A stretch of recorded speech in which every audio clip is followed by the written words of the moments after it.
Hello, everyone, and thank you so much for tuning in to ChasingCinema.com's official YouTube channel. I'm your host, Jacob Torana, and today we're going to be talking about the movie of the month, The General. This is the third week we've actually been talking about the project, and I'm interested to finally review the movie. Now, for those who are avid subscribers and watch all of our stuff, I apologize for my small absence. Last week, I kind of mentioned that I wasn't feeling very well.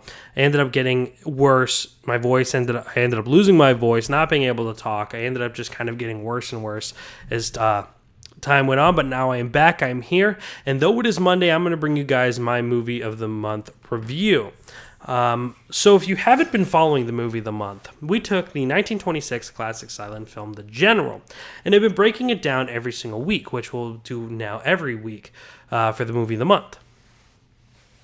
Now, today, we first introduced it, we talked a little about the history. Now I'm going to actually be reviewing The General. I rewatched this film twice since we've been talking about it because of how impactful it was and also because of just how great of a watch it is.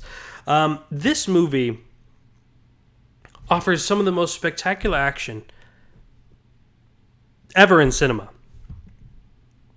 It offers the greatest chase. The whole movie is a chase sequence. The whole movie is a chase film. And it is some of the greatest chase sequences you'll ever see in cinema. William Friedkin talked very heavily about this movie and how it inspired him for the French Connection.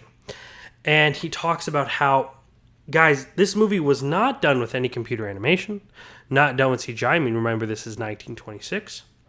Everything is done live right there. And you also don't have the strong power of editing like William Friedkin had in the French Connection. You know, everything is happening live. Buster Keaton is doing his stunts. And I mean, it is breathtaking on some of the things that they do. Not to mention absolutely hilarious. There's no wonder why this is one of Buster Keaton's favorite films that he's ever done, because it has so much emotion, it is hilarious, and just the visual spectacle of everything. I mean, towards the very end of the project, end of the picture, if you've not seen it yet, guys, I really hope you take the time to do so. I don't want to spoil this for you, so you can always come back to watch this video, but it is the movie of the month. It's week 3, so I hope you've watched it by now. But the actual spectacle of watching a locomotive fall into this trench or to this lagoon, if you will, as the fiery bridge, I mean, that's a spectacular thought for a movie made in 1926. It makes sense that it's one of the most expensive films of that time frame. But Buster Keaton really delivers a lot of emotion in this movie, even though he's known for being the Stonewall actor. The difference between Charlie Chaplin and Buster Keaton, if you're not big on silent films, is quite simple, is that Charlie Chaplin is a very emotional person, a very sensitive person. Lets all of us know of his emotions through his face.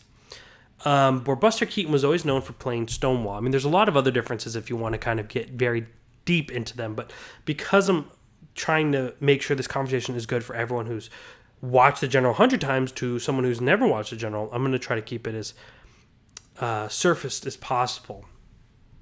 But Buster Keaton would just kind of keep this stone face on. He would never overact, as some people would call it, from the silent film era when we weren't allowed to use words, so we would really use heavy expressions, because most of the actors during the silent time frame came from theater.